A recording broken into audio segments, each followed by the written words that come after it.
গত 15টা বছর আমি খুব বলা যায় যে আপনার ঝামেলায় ছিলাম।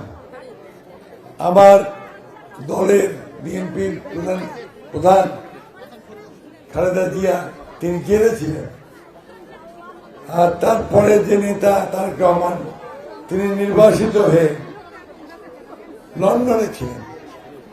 ফলে দলটার পুরা দায়িত্বটা আমার উপর এসে পড়ছিল।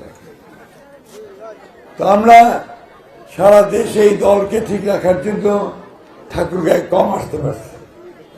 এই জন্য আপনারা আমাকে ক্ষমা করে দিবেন। প্রিয় বন্ধুরা, মা ও বোনেরা,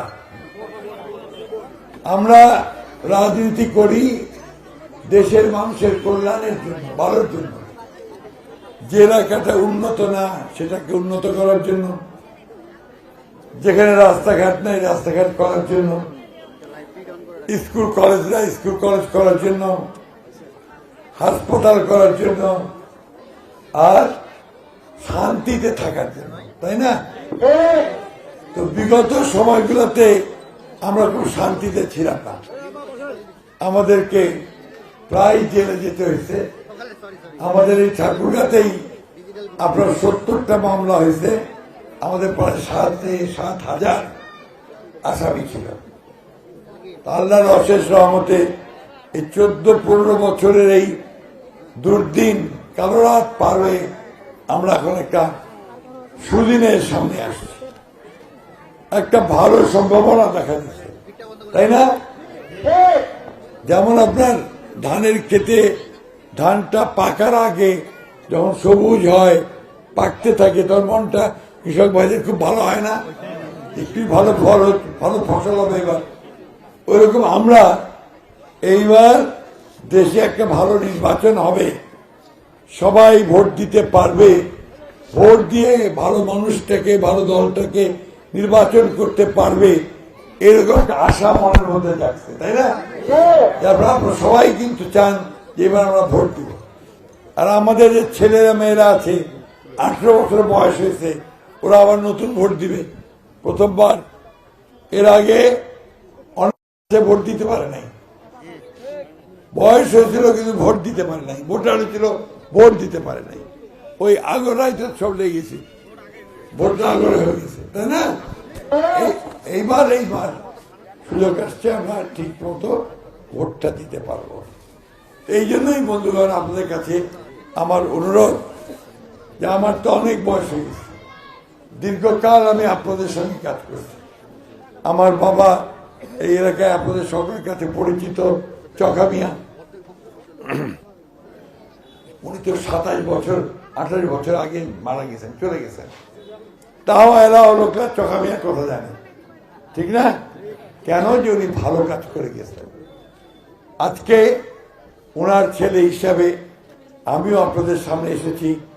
আপনারা আমাকে আঙ্গুল দেখায় বলতে পারবেন না যে আপনি খারাপ কাজটা করছেন। করছি এখন পর্যন্ত, মন্ত্রীও ছিলাম, কেউ বলতে পারবেন না যে আমি মন্ত্রী থাকাকালীন সময়ে কারো কাছে 1 কাপ চা খাইছি, 2টা টাকা নিচ্ছি, কেউ বলতে পারবে? এটা আমি এই জন্য বললাম যে এটা আজকালকার দিনে আপনার একটা বেশ কম দেখা যায়, তাই না? যাই হোক ভাই, আমরা সামনে নির্বাচনে আমার দল বিএনপির পক্ষ থেকে আমি এখানে প্রার্থী, আপনাদের কাছে ভোট চাইতে আসছি। আমার মার্কা হচ্ছে ধানের শীষ, তাই না?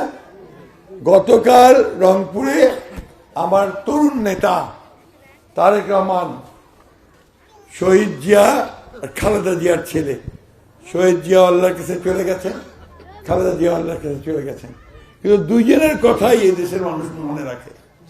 খালেদা জিয়ার জানাজা হয়েছে, আপনাদেরকে আমি জানি না, অনেকে গেছেন অনেকে জান নাই। যারা গেছেন তারা দেখছেন, কল্পনা করা যায় না, লক্ষ লক্ষ মানুষ সব রাস্তায় ঘাটে মাঠে, এমনকি দালানের উপরে, রেল লাইনের উপরে দাঁড়ায় গেছে জানাজা পড়ার জন্য। কেন? খালেদা জিয়া, তারা সবাই মনে করছে মানুষটা ভালো ছিল, দেশের উপকার করছে, কল্যাণ করছে, আর নিজের নীতিটাকে ঠিক রাখছে, যে সে কোনোদিন আপোষ করে নাই মানুষের ভোটের অধিকারের জন্য, মানুষের অধিকারের জন্য, তাই না? আজকে বন্ধুগণ, গতকাল আমাদের তারেক রহমান সাহেব তার ছেলে তিনি আসছিলেন। তিনি এসে আমাদের সামনে বলছেন যে আমাদের দল বিএনপি যদি নির্বাচিত হতে পারে তাহলে 10,000 টাকা পর্যন্ত কৃষি ঋণ যাদের আছে সুদ সহ মাফ করে দিবে। শুনছেন আপনারা এটা? আরেকটা বলছে আরো আমার মায়েদের জন্য খুব ভালো খবর একটা, প্রায় সবাই তো এনজিওর কাছে টাকা ধার নেন, তাই না? এনজিওর কাছে টাকা ধার নেন না?